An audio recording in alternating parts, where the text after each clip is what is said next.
اعوذ باللہ من الشیطان الرجیم، بسم اللہ الرحمن الرحیم۔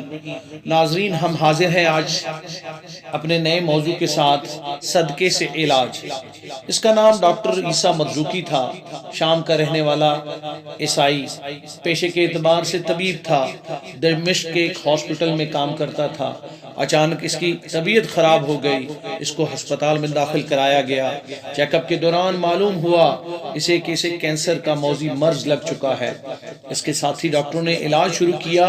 ڈاکٹروں کی ایک ٹیم نے اس پر ریسرچ کرنا شروع کر دی اور اس کے کیس پر پوری توجہ دینا شروع کی۔ تو ناظرین، اس کی طبی رپورٹس ان کے سامنے تھی، مرض مسلسل بڑھ رہا تھا۔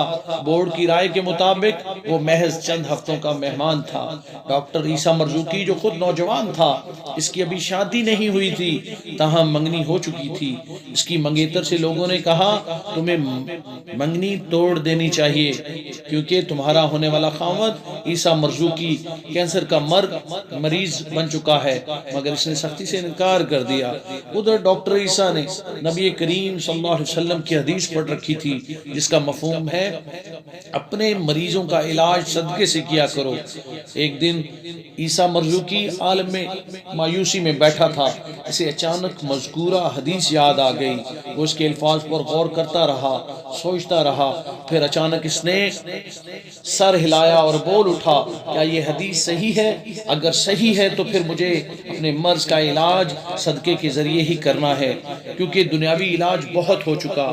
اس نے ایک ایسے گھرانے کو تلاش کیا جس کا سربراہ فوت ہو چکا تھا۔ تو ناظرین، عیسیٰ مرزوقی نے اس گھرانے کی کفالت کرنے کا ارادہ کیا، کیونکہ وہ نہایت کمپلسری کی زندگی گزار رہے تھے۔ عیسیٰ مرزوقی کے پاس بھی کچھ جمع پونجی جو بچ چکی تھی اور بہت سی جو علاج پر خرچ ہو چکی تھی۔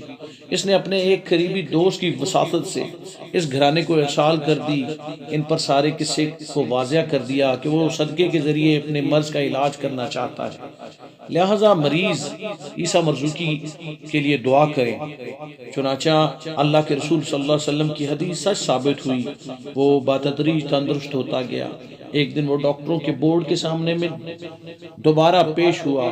اس کے علاج پر مامور ڈاکٹر حیران و ششدر رہ گئے کہ اس کی رپورٹس اس کی مکمل صحت یابی کا اعلان کر رہی تھی۔